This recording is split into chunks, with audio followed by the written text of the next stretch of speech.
வணக்கம். Red news செய்திகளுக்காக பிரின்சி. எடக்குப்பம் நூக்காலம்மன் கோவிலில் மாசி அமாவாசையை முன்னிட்டு சிறப்பு வழிபாடு.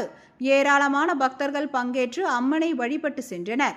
பொன்னேரி அடுத்த மெதூர் அருகில் உள்ள எடக்குப்பம் கிராமத்தில் மிகவும் பழமை வாய்ந்த அருள்மிகு நுக்காலம்மன் கோவில் அமைந்துள்ளது. இக்கோவிலுக்கு தொடர்ந்து 6 வாரம் வந்து அம்மனை தரிசித்து சென்றால் திருமண தடை விலகும், புத்திர பாக்கியம் கிடைக்கும், தொழில் மேம்படும், நினைத்த காரியம் கைகூடும், சகல தோஷங்கள் விலகும் என்பது பக்தர்களின் அசைக்க முடியாத நம்பிக்கையாக உள்ளது. இக்கோவிலில் சித்திரை மாத அமாவாசையை முன்னிட்டு நுக்காலம்மனுக்கு காலை முதல் சிறப்பு வழிபாடு நடைபெற்றது.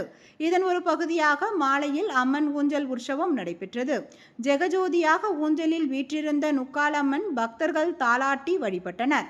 விழாவை முன்னிட்டு நடைபெற்ற பரதநாட்டியம் மற்றும் சிலம்பம் நிகழ்ச்சிகள் அனைவரையும் வெகுவாக கவர்ந்தது. இதனைத் தொடர்ந்து அலங்கரிக்கப்பட்ட திருத்தேரில் நுக்காலம்மன் ஆலய உலா வந்து பக்தர்களுக்கு அருள் பாலித்தார். இவ்விழாவில் சுற்றுவட்டார பகுதிகளை சேர்ந்த ஏராளமான பொதுமக்கள் வந்திருந்து அம்மனை வழிபட்டு சென்றனர்.